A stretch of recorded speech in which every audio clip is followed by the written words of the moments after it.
हम सभी ने अपनी ज़िंदगी में कभी न कभी पुरानी सेकेंड हैंड चीज़ें खरीदते हैं, पर हम यह भूल जाते हैं कि उन चीज़ों के साथ साथ हम उनके पुराने मालिक की यादें, उनकी ऊर्जा और कभी कभी उसका अधूरा डर भी अपने घर ले आते हैं। मैंने भी पैसे की तंगी में एक पुराना फ़ोन खरीदा था।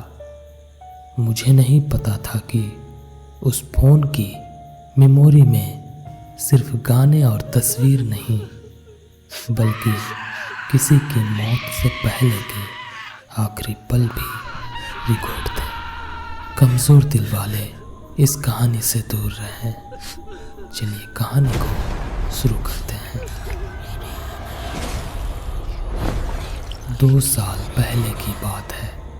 मेरा नया जॉब लगा था और मेरा पुराना फ़ोन टूट गया था।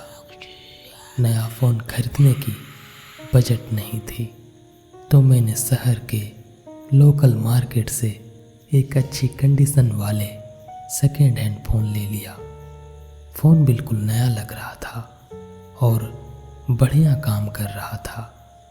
मैं बहुत खुश था। लगभग 1 हफ्ता बीत गया। एक रात में फ़ोन में स्पेस खाली करने के लिए फालतू की फाइलें डिलीट कर रहा था। तभी मेरे ध्यान में एक फ़ोल्डर पर गया जिसका नाम था माई साउंड। मैंने सोचा इसमें कुछ गाने होंगे, पर जब मैंने उसे खोला तो उसमें लगभग 50 से 60 ऑडियो रिकॉर्डिंग थी। हर फाइल का नाम एक तारीख था जो पिछले साल की थी। सारी रिकॉर्डिंग सिर्फ 10 से 15 सेकेंड की लंबी थी। मुझे लगा शायद पुराने मालिक ने गलती से बना दी होगी। मैं उन्हें डिलीट करने ही वाला था। ना जाने क्यों मेरे मन में उस रिकॉर्डिंग को सुनने का ख्याल आया। मैंने पहली रिकॉर्डिंग प्ले की। उसमें ट्रैफिक की आवाज़ और लोगों के बात करने का शोर था। मैंने दूसरी रिकॉर्डिंग सुनी, तीसरी रिकॉर्डिंग सुनी और चौथी रिकॉर्डिंग भी सुनी। ज़्यादातर में ऐसे ही कुछ था। मुझे बोरिंग सा लगने लगा। फिर मैं बीच में एक रिकॉर्डिंग प्ले की जो लगभग 6 महीने पुरानी थी। उस रिकॉर्डिंग में किसी के बहुत भारी भारी सांस लेने की आवाज़ आ रही थी, जैसे कोई बहुत डरा हुआ हो और मुंह दबाकर सांस ले रहा हो। मेरे रोंगटे खड़े हो गए। मुझे डर से कुछ समझ नहीं आ रहा था। मैंने अगली रिकॉर्डिंग प्ले की। उसमें एक औरत की बहुत धीरे धीरे सिसकने की आवाज़ आ रही थी। वो इतना दर्द भरा सिसकन था कि सुनकर ही दिल बैठ जाए। अब मेरा डर मेरी जहन में हावी हो गया। मैं एक एक करके सारी फाइलें सुनने लगा। जैसे जैसे मैं तारीखों में आगे बढ़ता गया, रिकॉर्डिंग और भी ज़्यादा डरावनी होती गई। एक रिकॉर्डिंग में औरत की कांपती हुई आवाज़ थी जो बेहद धीरे धीरे आ रही थी। मुझे जाने दो प्लीज, मैं तुम्हारा क्या बिगाड़ा है। और पीछे से किसी के खरोंचने जैसी आवाज़ आ रही थी। एक और रिकॉर्डिंग में भी किसी भारी चीज़ को जमीन पर घसीटने की आवाज़ आ रही थी। मैं पूरी तरह से डर चुका था।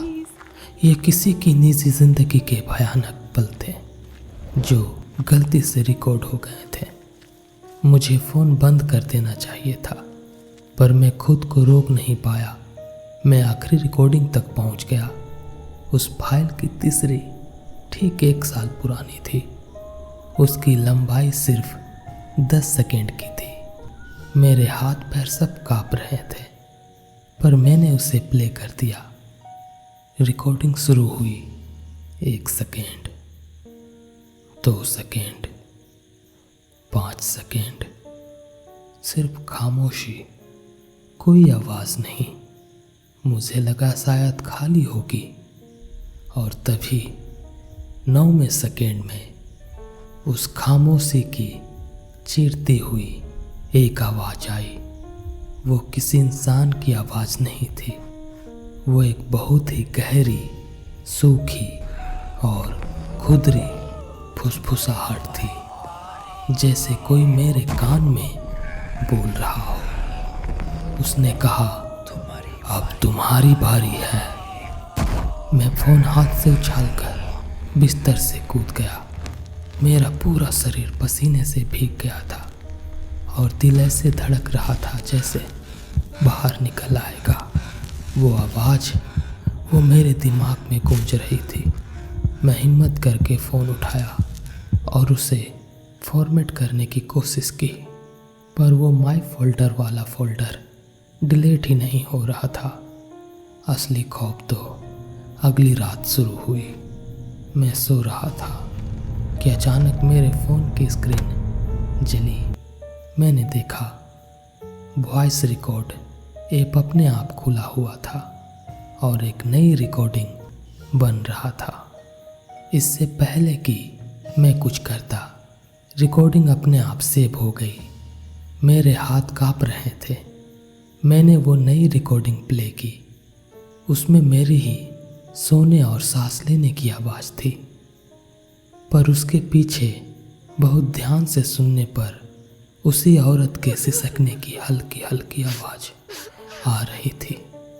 मैं समझ गया वो जो भी चीज़ थी वो उस औरत को मार चुकी थी, और अब वो इस फ़ोन के जरिए मेरे साथ जुड़ गई थी। वो अब मेरी आवाज़ रिकॉर्ड कर रही थी। अगली सुबह मैं उठा नहीं, मैं जागा। मैंने वो फ़ोन लिया, उसे घर के बाहर ले जाकर पत्थर से तब तक कुचलता रहा जब तक उसके टुकड़े टुकड़े नहीं हो गए। फिर उन टुकड़ों को एक थैली में भरकर पास के नाले में जाकर फेंक दिया।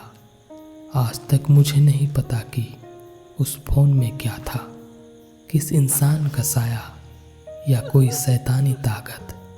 पर एक बात मैं जानता हूँ, वो जो भी चीज़ था वो आवाज़ों में रहता था और नया शिकार ढूंढ रहा था। उस दिन के बाद मैंने कभी भी कोई सेकेंड हैंड इलेक्ट्रॉनिक चीज़ नहीं खरीदी, क्योंकि आप नहीं जानते कि डिलीट बटन दबाने के बाद भी उसके अंदर क्या रह जाता है। दोस्तों, अगर आपको यह कहानी अच्छी लगी हो तो हमारे इस चैनल को like and share and subscribe ज़रूर करें। और कभी भी कहीं भी कोई चीज़ अगर पुरानी बिकती हो तो आप नहीं खरीदें, क्योंकि क्या पता उसके पीछे का राज क्या है। दोस्तों, मिलते हैं ऐसे ही कहानी में अगली कहानी पे। तब तक के लिए अपना ध्यान रखें। हर हर महादेव।